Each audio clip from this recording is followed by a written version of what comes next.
రాష్ట్రంలో 25 లక్షల రిజిస్ట్రేషన్ బాధితులు ఉన్నారని వారందరికీ ఎల్ఆర్ఎస్ ద్వారా ఉచితంగా రిజిస్ట్రేషన్ చేయాలని బీఆర్ఎస్ ఎమ్మెల్యే సబితా ఇంద్రారెడ్డి డిమాండ్ చేశారు. రంగారెడ్డి జిల్లా బడ్బుగేట్ మున్సిపల్ కార్పొరేషన్ దగ్గర బీఆర్ఎస్ ఆధ్వర్యంలో ఎల్ఆర్ఎస్ ను నిరసిస్తూ మహాధర్నా చేపట్టారు. ఈ కార్యక్రమంలో ఎమ్మెల్యే సబితా ఇంద్రారెడ్డి పాల్గొన్నారు.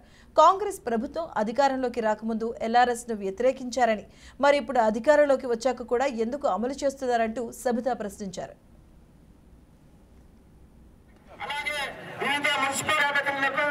కార్యక్రమం చేసినటువంటి కాంగ్రెస్ సంబంధించిన కార్యకర్తలందరూ అధ్యక్షుడు మన మాజీ ముఖ్యమంత్రి వర్యులు, అదేవిధంగా మన మహేశ్వరం నియోజకవర్గం మాజీ మంత్రి వర్యులు ఈరోజు తెలంగాణ రాష్ట్ర వ్యాప్తంగా